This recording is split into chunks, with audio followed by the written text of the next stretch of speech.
Welcome to the Underground QA podcast, a podcast about quality assurance in the game industry and or any industry you choose because you're listening to us. I'm Chelsea Curran Adams and my pronouns are she, her, and today you get just me and this fine gentleman right here. Hey, what's up? This fine gentleman is Myron Parks. I am the Director of Quality at Wrangle.io, and my pronouns are he, him. Man, I am excited about what's starting today. So, we had a discussion about future shows, and of course, this is subject to change. But what we're going to start is a series on what we believe are the fundamentals for QA. And we're going to take kind of a different approach. We may do two shows per subject, we may do one. It just depends on the discussion that's generated. But we want to talk to y'all about what we believe the fundamentals are for QA, and these apply to any and all industries, but we're going to take a game spin on them, and we're going to try and show you the methods that have worked for us. So hang tight with us over the next few episodes. Have no idea how long it'll be. We've outlined it, but we may be in this phase of fundamentals for the next year, y'all. Buckle up. We're in this together. So today we're going to talk about test plans, which Yeah. is probably, um, in my opinion, the most important thing you can do hmm as a QA professional. It's not the Yeah. testing. Um, I do not believe QA is devoted to testing. I believe Yeah. we're devoted to this thing that we're talking about. Yeah. Chelsea, it's funny. When we were preparing for this episode, we sort of like came up with like starting with why, hashtag Simon Sinek.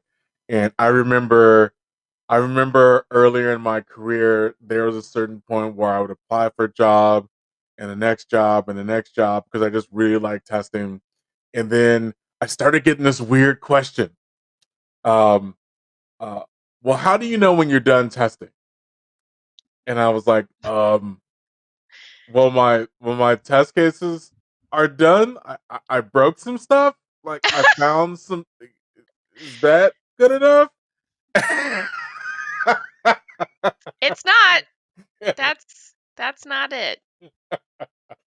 But it's a good answer. It's it's probably the most common answer I actually get for that. Like when I've executed all of my test cases, and then you're like, "Well, how do you know what to test?" And then they're like, "Oh, this is tough." Uh, well, I think you're leading me here. So, how do I know when I'm done with testing? Well, guess what? Your test plan's going to fix that for you. You'll know. Yeah, yeah. It doesn't matter your development methodology, whether you are a fully waterfall or fully agile or some development methodology in between and or a new one that's coming that I haven't heard about yet. Test plans apply to you. They are the fundamental. So if you want to tune out of every, no, I'm not saying that. Don't tune out of every other podcast that we do. But this is the one. So let's talk about it. Uh, what are test plans to you, Myron? Yeah, so test plans. So I tend to take like an abstract, high level view on test plans. I think that test plans are an agreement. Test plans encapsulate everything that we have to do before we can bring a product to life. And TM, bring a product to life. Um, And so, like, this isn't the same as product development or product management. Mhm. Those things actually, and I just want to clarify this. Those things are what actually determines the strategy, determines what we need to do in the market. Mhm. Whereas the test plan actually communicates to me, to all the people involved, what needs to happen. So, like, it narrowly defines what success looks like for our application. And if we Yeah. are releasing it earlier and getting some feedback from the population that we're interested in, it narrowly defines what success looks like before we can say we've actually done this thing and it's out, Yeah. and before we can begin working on the next thing or revising or refining the thing that we launched. That's what a test plan is to me. How about Yeah. you? Well, I'm glad you asked because okay, so for me, test plans are a whole lot of things. Um, and so what you'll hear me say, like Myron just said he's taking the abstract view. And I actually don't think your view is that abstract, dude. I Mm, think it's perfect. That that hits it. So like there's this thing called the IEEE, which is a body of regulators who set standards for many, many, many, many, many things. And test plans are an IEEE mandated document. So if you work in a regulated industry, and I have in the past, you have a set of IEEE standards that you apply. I want to say I get 9,000 and then there's like 3,999 or something like that. yeah, Confused, but one of those, if you look it up, you learn about it in the ISTQB. And so they'll give you this huge list of things that you have, and it gets overwhelming. And I think in the game industry, it actually doesn't usually apply because some of those things um, we don't necessarily want to define quite this early in our agreement. But the positive part, it's a living document. So right. what I will say is bringing a product to life, definitely part your test plan is part of that. Hmm. But what I'm looking at here when I think of a test plan, what are we testing? That's the question that we're answering. It's a what. It's not a how. It's not any of those things. There will be little snippets of that. But a test plan for me is what we're testing. Right. So we're gonna in my unique methodology, which I think I'm gonna show off in the next episode. I'm gonna show you a visual test plan. And what that is I don't like test plans that are words, Yeah. a doc, because no one wants to look at that. I want to Hmm. talk about it how it's meant to be, a visual. Show me the Yeah. visuals of what we're testing. We're going to look at wireframes. And then I think the other most important part for our test plans, honestly, other than everything else, is the risk assessment that goes on with it. Yeah. So like risk assessment, like for the majority of my career, I've heard people use that four-letter word, risk. Risk. Because It it's is a so, four-letter word. you know what I'm saying? So that's another one that's like, yo, okay, so like at some point in your career when you apply for a role, someone asks you that question, how do you know you're done with testing? Mhm. What do you test? And then well, are you assessing risk or how do you assess risk? And those are three questions that like really stump the person who's in the phase of their career where they're in it because they love it for some reason. For me, it was quality at that point in my career was amazing because I could be very creative. And the things that I did were never defined by the spec. That's sort of like from a strengths based perspective, that's how I succeed. Like finding things that are not in the spec Yeah. that keep me excited. But risk, there's no way to be super creative about that. You have to understand you have to understand the basics of risk. And so I'm going to turn that part over to you, Chelsea. You see what I No, did there? the easy part. No big deal. No big deal. like so like what is risk and how is it a part of the test plan? This is the real science right here. So here's what I think. Um, Everything we do in the name of risk. Like, why do we have a job? We have a job to if we want to put it in the positive light, we have a job to tell the team when is good achieved. We have a job to tell the team what good is. And we also have a job to tell the team, um, how can we make good better? Yeah. So if we want to take the more negative approach to that, and I say negative because it's all in the framing. All of those phrases that used good, we invert that and we say, what are our risks? What could be bad? And what does bad look like? And so understanding where the switch flips from good to bad, that's risk. in Yeah. my opinion. Yeah. Um, so what is a risk? It could be very technical, right? We don't have the server load that we need to go for that.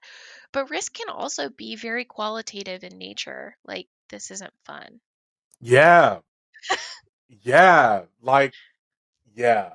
Go on. Go on. And This is so the risk assessment isn't things that QA can always measure. In fact, I would venture to say that we don't measure most of the risk. We have quality risks, those are very specific things, but risks in the risk assessment are all teams who all roles.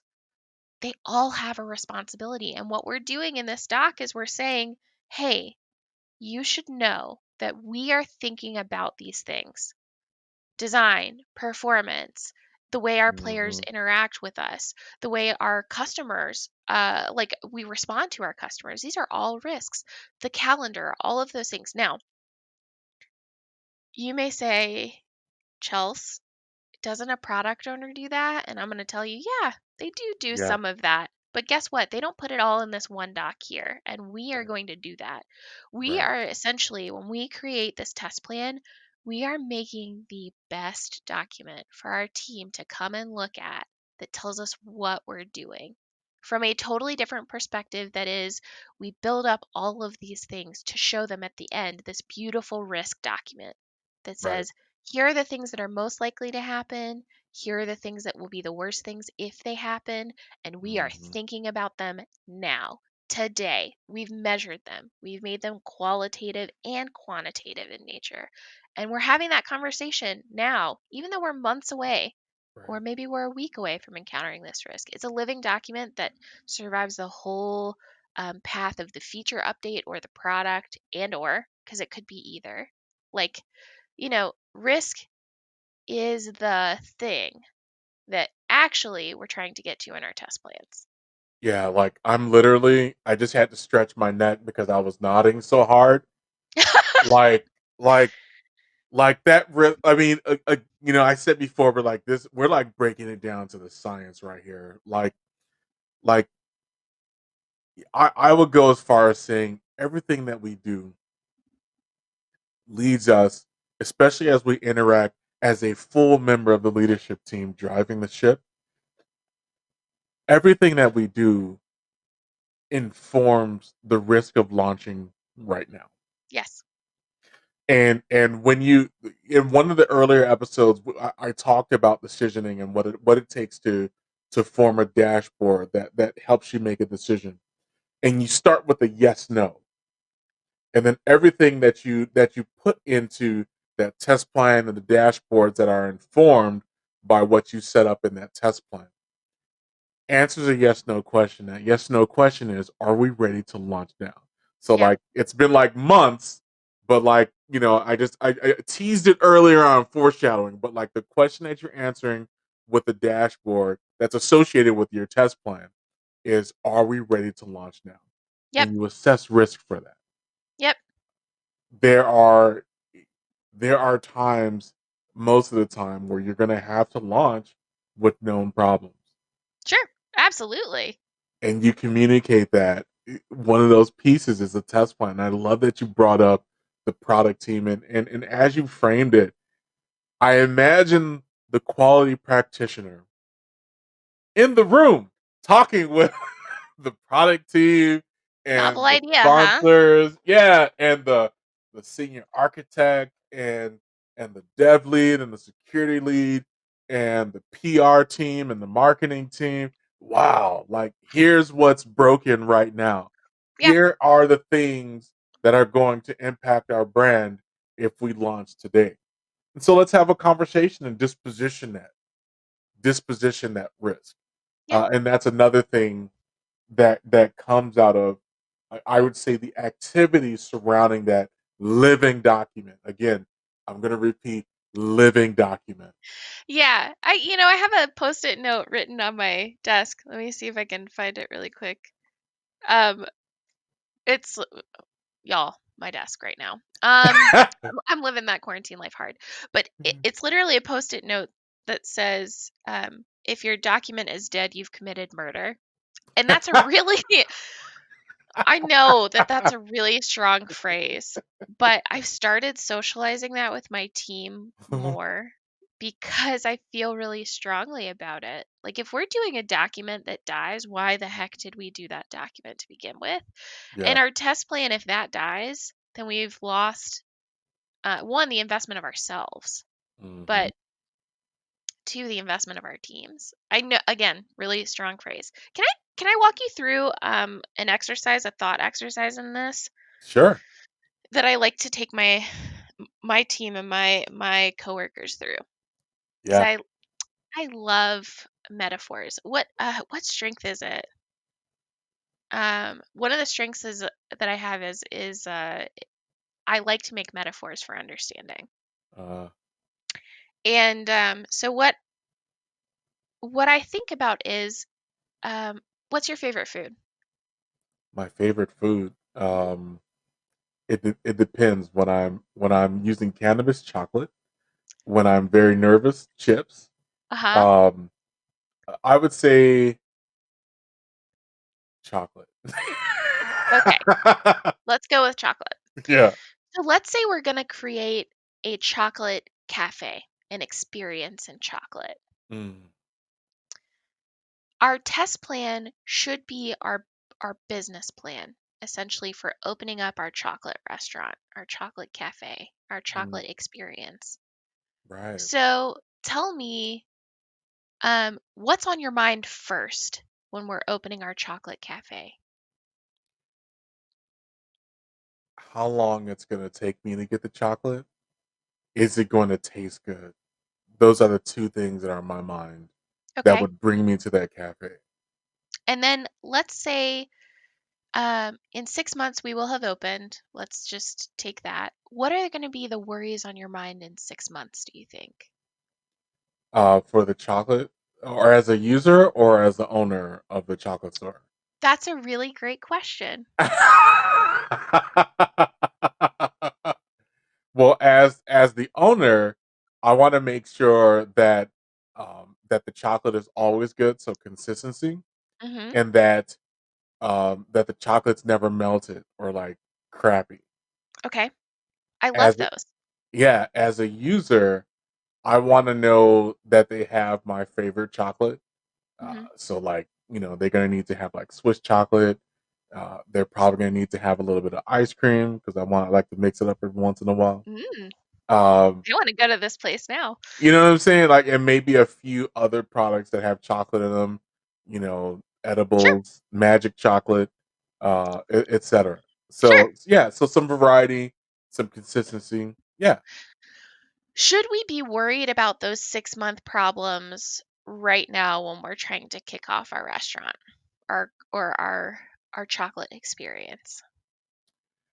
So as the owner of the place, I should, because my business plan, I needed in order to get funding from the bank, I needed to have a year plan and financing for a year. So I should be concerned with my chocolate shop being around for a year. So I should plan for at least a few problems to happen and Sure. and fund those plans. Yeah.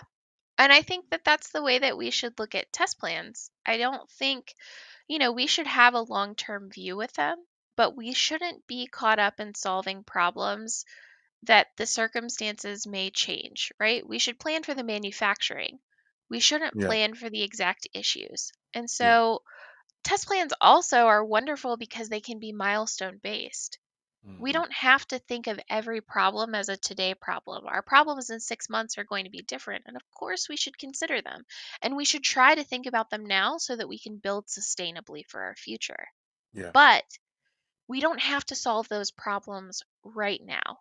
And so our test cases and test plans and our futures should be iterative, just like our processes. We're not Yeah. going to be testing the same things that we're thinking about today, hopefully in 6 months. I mean, we may still be, but they won't be our concentration. We Right. also shouldn't be planning for our risks. We shouldn't be executing. We shouldn't be thinking about the what, 6 months from now, because hopefully the team has made progress. And if your team hasn't made progress, you should be raising those up. And a test plan is a great way to do that. Yeah. So test plans are iterative in nature as well. I love to think about them as us opening a restaurant or opening a food experience because they are very similar in the way that we execute against them. Mhm. Food service and QA are so closely tied together in so many ways. And so sometimes if you just sit and think, like, for my chocolate experience, what would I need to do to open this place now? What am I going to need in 6 months, in a year? What am I looking for? Sometimes abstracting your mind like that when you approach your test plan is important. Yeah, and so, like, I like how you changed the framing of that question. You said earlier the framing is really important. Like, going from looking at it from a financial perspective to looking at it from a, "What do I need to launch this store right now?" Hmm. I'd be so the thought process changes. I need 3 fridges. I need at least, let's call it 100 kilos of different types of chocolate, and I need a space, and I need to sign a lease. I'm probably gonna sign a lease for maybe 1 quarter, 2 quarters max, because if the business fails, I need to, not go bankrupt personally. Yeah. And so all the math completely changes just in the framing of that question. What do you need to launch today? Yep. Um, wow, that's a really powerful way of looking at that test plan. And I would suggest that going into that meeting, going into the teams with that mindset a- can actually help getting a product launched. Yes. That's very powerful. Yeah, I thought you did something really interesting there too, which was your question changed to as a customer, like you asked that question. Yeah. And once we launch, that is the experience that we should be thinking about. Remember that launching isn't just like shoving your software out the door. Launching is the experience of the player. And if you're running a live service, even if you're not, if you're doing updates that are, more static in nature, you will need to be asking different questions after you launch than the ones that you're asking now. And you may find that your player base, your customer, has changed their mind. Yeah. And then guess what? Hopefully, you have that as a documented risk because you thought about it early. Hmm. And that can be a great thing. You can also say, hey, players, we're already thinking about this. We're there. We're developing this for you because you've Yeah. already gotten there. So sometimes these risks are really good because putting yourself in the mindset of what do we need to do to launch and then what does the player want? Mind reading 6 months out. Those are Yeah. so key. Yeah. So You tell know, me, oh, go ahead. no, no, you go, you go, and then I I was go. going to change gears a little bit. So go ahead and tell me what you're thinking. I was gonna change gears too, and I was gonna say, what keeps me up at night, Chelsea? What? This question: Why Uh-oh. wasn't this caught in test? Oh, Lord, that question. I've heard it before. And spoiler alert. There's, spoiler alert. There's no answer to that question. So someone asked you, "Why wasn't this caught in test?" And you said 45.67. And you had the calculus, that meme where there's like numbers, and you had it completely calculated. You've added in the curvature of the Earth, the gravitational pull of the sun, and you had it all worked out.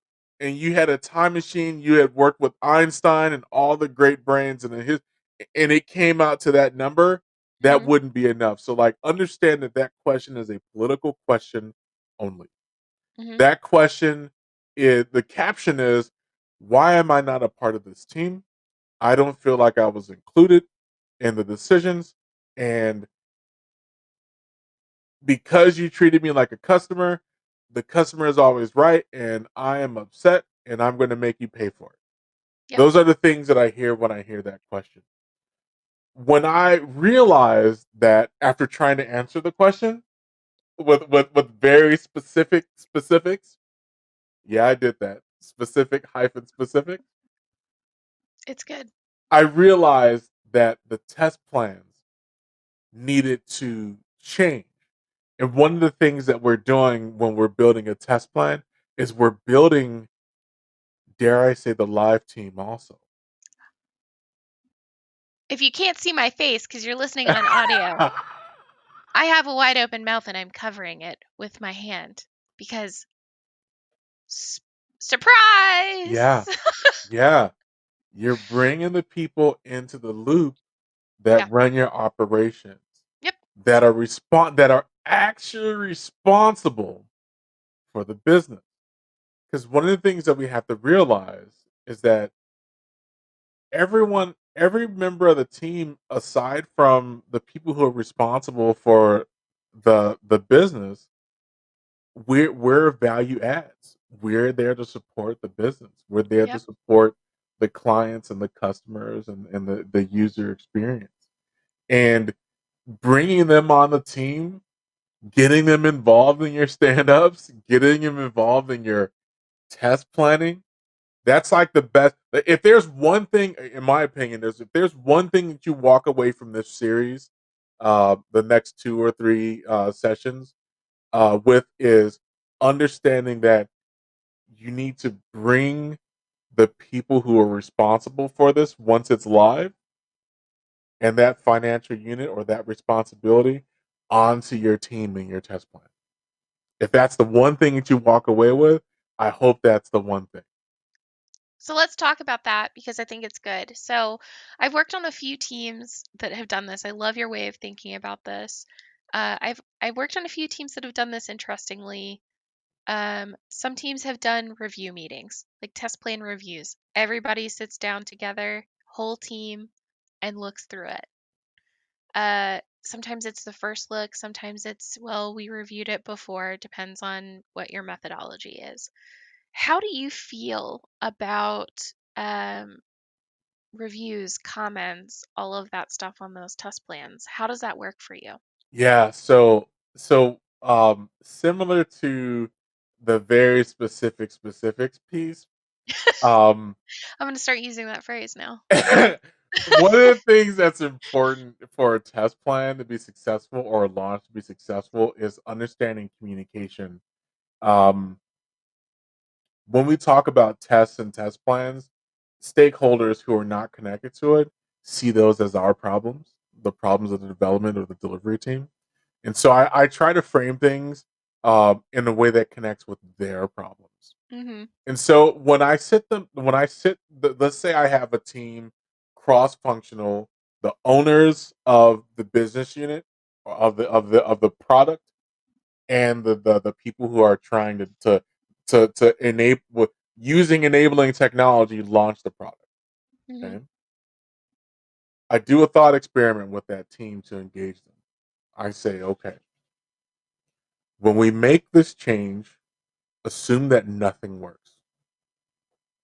Now, how do we prove that this business can operate? Mhm. And like we said it before, framing is super important. Yep. I have seen board stakeholders completely light up when they hear that question because they understand. They've been in the trenches, they've answered the support calls, they've been on the meetings when there's a severe outage. And so they light up and they begin explaining to you how the business works. And you get to collect those things from an end to end perspective Mhm. for your test plan. And at that moment, that's where the magic happens. I've found uh, where they become a part of the team. And now the test plan review, they're looking at their writing. They're looking at a representation of their 10, 20, 30 years of experience in the field. Yeah. They know how to build a particular type of experience. And now they're bought into that test plan, capturing that experience. I found that that is the quickest way to remove that question that keeps me up at night from the vocabulary, as it were, of the entire company that's involved with launching things. Yeah, one thing that we kind of keep dancing around that we're going to talk about in fundamentals is the idea of quality bars. Mhm. And I think it is something that has evolved over my career in terms of understanding. And I didn't used to document, test plans used to be the place where I used to document some quality bars. Mhm. I have now begun breaking those out into a separate document Right. and referencing them in the test plan. But quality bars are a how measure, Yeah. and test plans are a what. And so I appreciate that you're getting the team together to think about what, because the next thing they're going to ask is how. Right. And we're not there yet because we need the full picture. And so I'm excited to talk with everybody too about the idea of quality bars. Mhm. That's not here. And I am being very intentional when I separate them out. But that doesn't mean you have to be on your teams. If integrating quality bars into your test plans is the thing to do, then do that. I think what Myron and I are talking about is the idea of a test plan as a conversation. And Yeah. I think that that is so key. Like the test plan isn't the QA document, the test plan is the QA facilitation of a document. Yeah. The test plan is the facilitation of us coming to an agreement together. You Right. have the unique opportunity in your position as a quality professional to bring everyone together to say, hey, y'all, we know we're going to make some amazing shooter, adventure game, whatever it is, and y'all have a vision. Let's translate that into what can we do to make sure that that vision is successful, is fun, is monetarily what we expect it to be, that the flows are what we want them to be. You have an immense amount of control to bring something to the table that no one else can. You have to be able to harness that, and we are here to help you talk about that. Yeah. So I'm looking forward to some questions, whether they come in later or whether they come in during this cast. And Myron and I want to leave plenty of time for that, but I want you to know that we are intentionally thinking about quality bars, or at least I am, Yeah. as a Yeah. separate entity to this conversation. Yeah. Yeah. I think that's so important. Uh, I think we've covered excuse me. We've covered a lot of things today. And one of the other things, framing is super important to Yes. engage a team. And one of the other things that I do that's to start that conversation with people who start off from the perspective that quality or testing or tests or bugs or development or code are not their problem, is to evaluate the value stream. Um, and that is, I'm an end user. I just started up the game, and I'm naming my character. Cool. All right. Cool. I have a character and I'm connected to the character because there's crossplay involved. I'm connected with my mobile phone, but I finished creating my character after I made my name later on in the afternoon for my Windows PC. Now, I need this team to identify everything that happens in the entire value stream from the point at which the code list lies to the point at which I'm actually interacting with that. Hmm. And engaging a team to build that entire flow and identify all the systems that are involved with both the current state and the new features, that's an aspect that we go through together as a team to to build into that test plan. um and I know I'm getting into to details, but I just wanted to frame what that conversation looks like Hmm. and how you can engage a team that's never made a test plan before to Hmm. help with that discussion. People tend to light up when they're asked a question in that way because people know, oh, well, I own all the servers and I know how they're set up. Oh, Hmm. I own this part of infrastructure and I know how that's set up. Oh, I actually did the contract for the security firm that's securing this. So here's where that sits. and before you know it, you've built you've built a high level representation of that system, and now everyone, including the quality practitioners, the delivery professionals, everyone starts to learn more about not only the features of the product, but of the system, the ecosystem that's necessary to drive that. And that's one of the things that I see.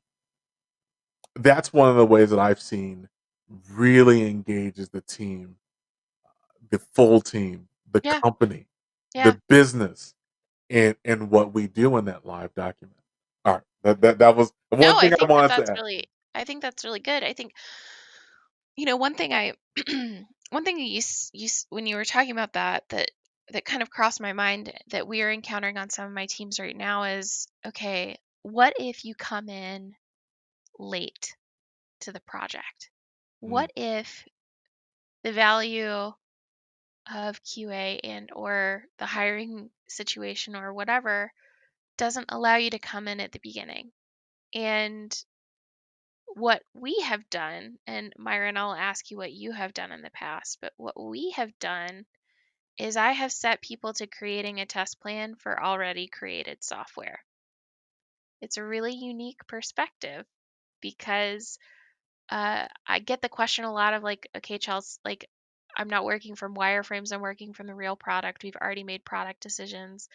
We may be unhappy with those product decisions. Yep, they all go in there. And it's creating that diagram, the thing that you said, the flow of how the information goes, that has been so pivotal to the teams that have just gotten QA on them, that have started to see that because oftentimes we are a central place for the information to go. People rely on us to communicate those risks, whether they're through test cases or through a little bit more advanced techniques like risk assessment, like test planning. yeah, or And tears. exactly. That political question that you asked, that thing that keeps you up at night, Yeah, that's what happens when we haven't written the whole system out. When the yeah, person who feels empowered to ask that question doesn't go to the person that actually wrote the defect in or that actually made the business decision. right. When they don't talk to the team about it being a team situation. And so, uh, okay, you're late coming to the game. That's okay. Start your Mhm. test plan from where you are right now. Yeah, If you're already live, that's okay too. Start your test plan from where you are today. You don't have to make anything up. It's a quality snapshot of where you are right now and where you're going to be, or maybe not where you're going to be, maybe just where you are, and that's okay. Tell right. us what you're testing, what you're looking into, what you're measuring for quality. And that is Absolutely, absolutely what we should be going for. It's okay that we're late to the game, but your team saw value in you right now. Document it, show those flows. absolutely. That question. Uh, what do you do when you're late to the game? Um, you create a shorthand for test plan.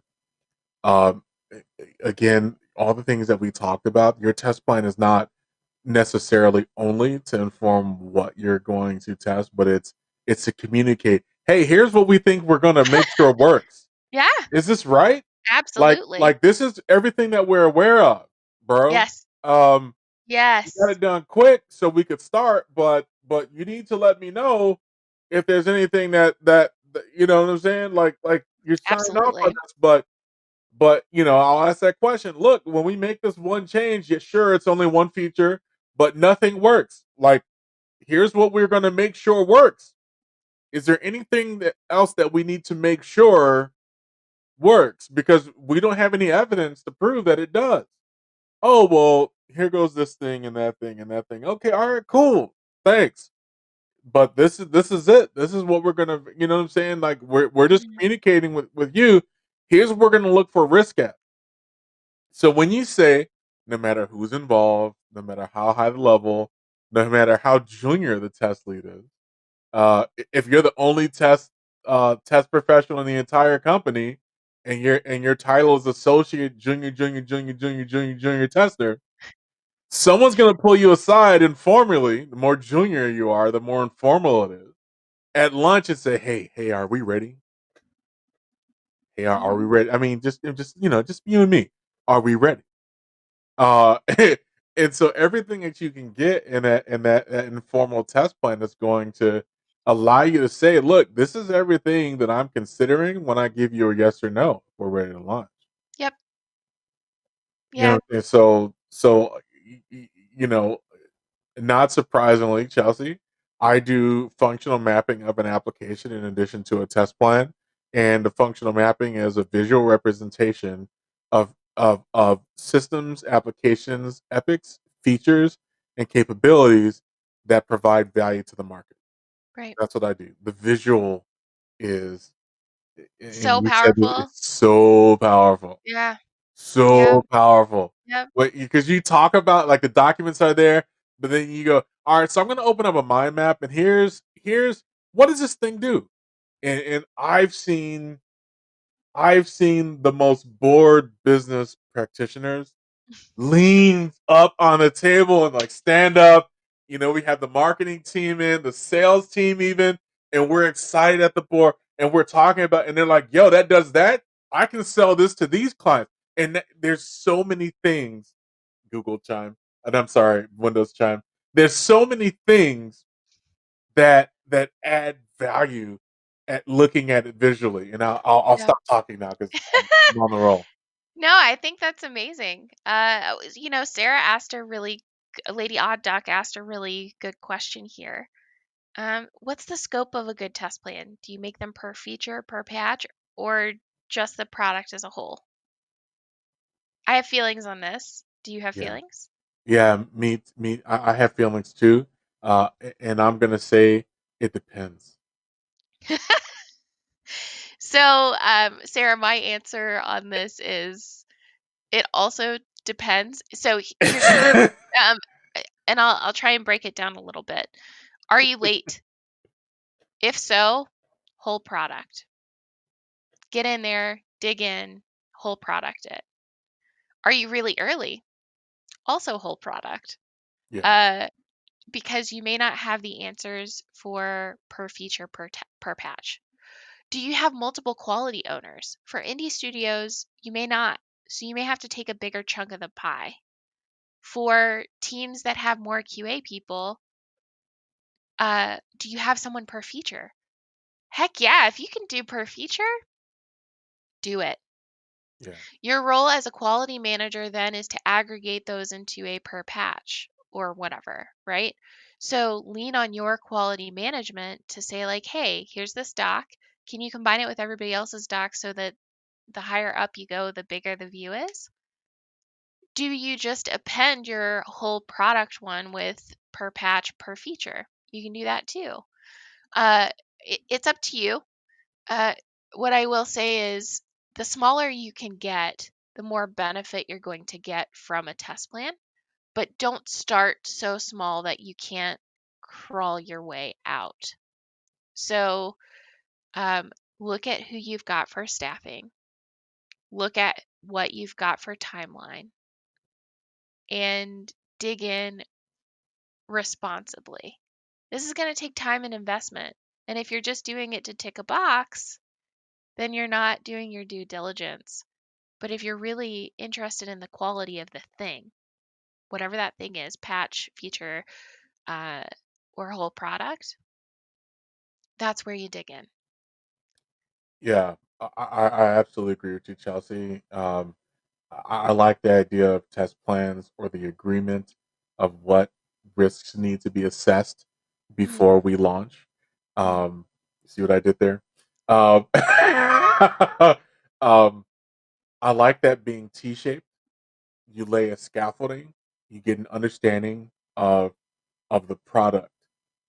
And so what I do is I get an understanding of the product from the system, application, feature, epic feature capability.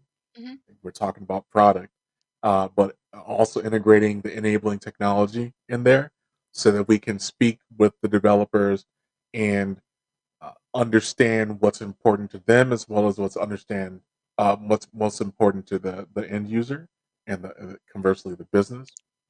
So go T-shaped, narrow and wide, and then go as deep as you need to for, frankly, the amount of time that you have or the amount of Yep. investment that you have in the next thing. Yeah, I think my role as a QA manager is very much less frequently digging in on the individual level and more frequently digging in on the wider level. And so don't feel bad about leaning on your management to help you here, right?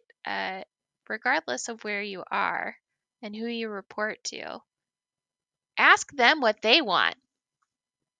Yeah. And for me, what I'm going to do is I'm going to go to my product teams and ask them what they want. Because quite frankly, me as a QA manager, you know how we talked about committing document murder earlier.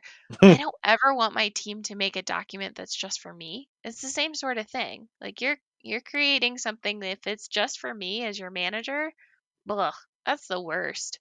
Right. How disenfranchising does that feel? Like literally making a document for one person when it could be a conversation. Yeah. I mean, I prefer chocolate. I mean, frankly, I to am Tesla. I'm so into that. So know your audience and know that a test plan is not for you in QA. It is not for you. I mean, it is for you, but why is it for you? Because it's how you're communicating things. Your test plan is not your way to show everything you're going to do. I mean, it is. What is it actually for? It's so that everybody else knows what is expected from the team. A test plan is not everything you're going to own. Yeah. A test plan is everything the team is committing to together. A test plan is what are we doing? What do we need to do to be successful? And then we take the step of making quality bars. And then we take the step of making test cases. And then we take the step of building reporting based off of our test plan. The test plan, why we started with it first, is it is the foundation for every other artifact you are going to make in QA. It is all in service to this one document, Yeah. this one presentation, this one conversation. It is not for you, Yeah. it is for the quality process. Yeah. Soapbox. Yeah. It's the rock. It's for the quality process or process. Man, I love processes.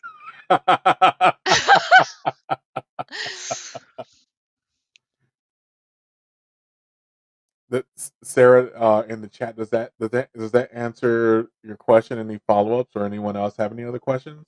Yeah, we're to that point in the show. We want to answer your questions. You know, uh, I have a question. Yeah. Who, let's say there are multiple QA people on a team, who does the test plan? I mean, my automatic response is everyone. The team does it. The team owns it. Um, I would say if you're in a situation where there's one person that's senior and who has more experience doing test plans, I would say that person starts it.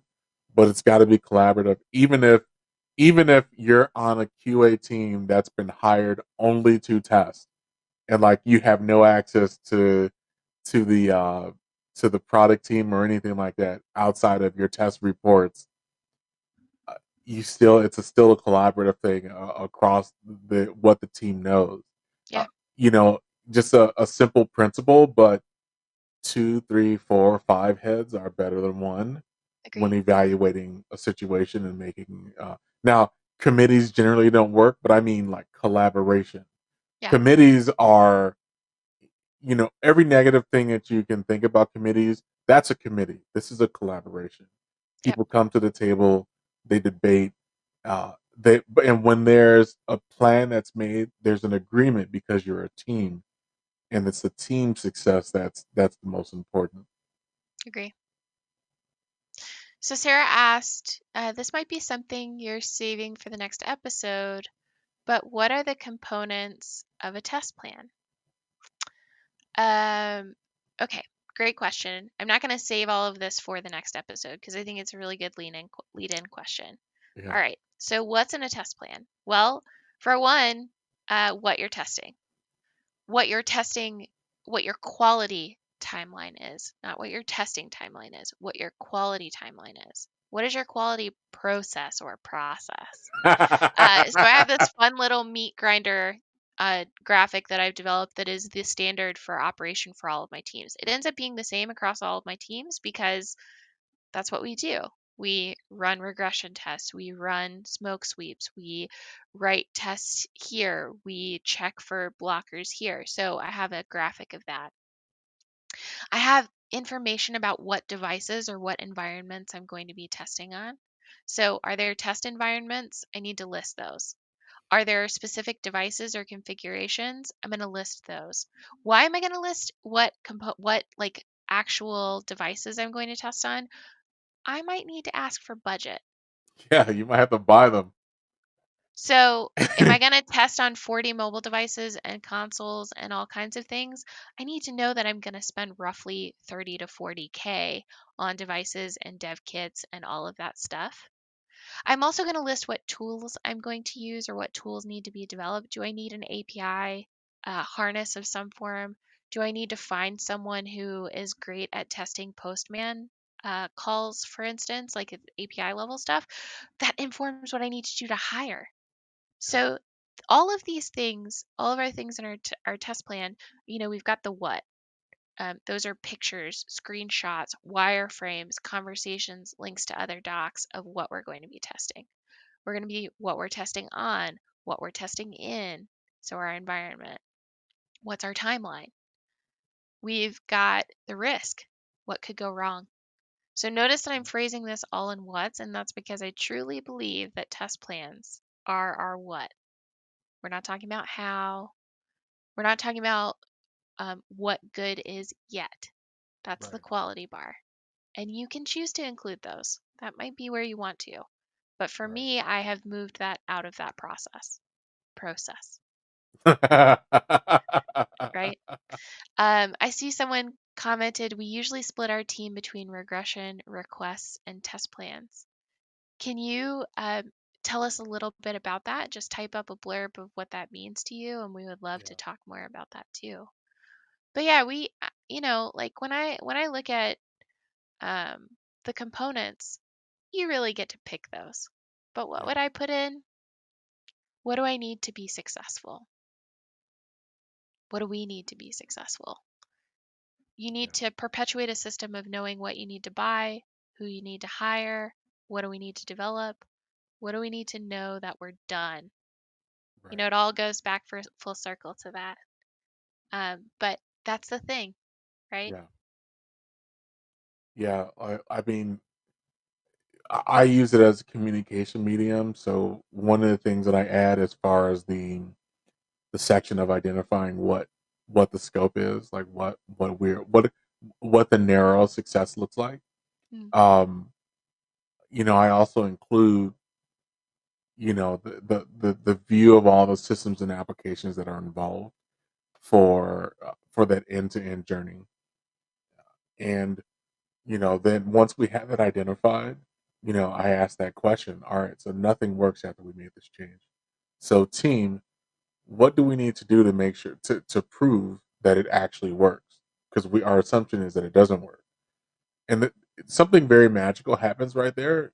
I tend to have people from the business and the product team volunteering to log in and make sure Yeah. these pieces work because we're a team and they have 30 years of experience in this particular type of game or or or or preparing this type of story for the end user. And so then you have a team, now you have 20 people who are responsible for the quality process. And then you just jot down which teams are going to do what and who's going Yep. to do what. And now they're bought in, they're stakeholders and their owners of part of that quality process as well. Yeah. Um, I think that that's a key. yeah, We don't Yeah. own it. We don't own everything that's in this document. Yeah. Yeah. Well, I think we've reached the end of our time here, unless Yeah. someone has a last minute question. It Burning. has it has been such a pleasure talking about this, and I can't wait for our next episode, where Yes. we show you some ideas. So hopefully it won't just be me, but um, send us some stuff. Uh, uh, tweet your versions of test plans or tell us about that. Um, get at us on social. Hit us up to tell us what your thoughts on test plans are, what your questions are, so that we can spend the next episode actually looking at the tactics of what a test plan looks like. Yeah. And give us your thoughts. Give us some feedback. How we been doing? Yeah, Um, we love to hear that stuff. Positive or critical, of course. You know, we aim to please and to get better and to share. it's true. Myron, is there anything you want to plug today? Well, I've plugged this a few times before, but I'm gonna plug one of my other podcasts, the Have Fun and Play podcast.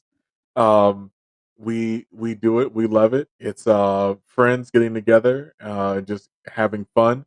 And the other thing I'm gonna plug again is the Geeky Goodies dot website. A friend of mine, they do really really cool game paraphernalia and shirts and things of that nature.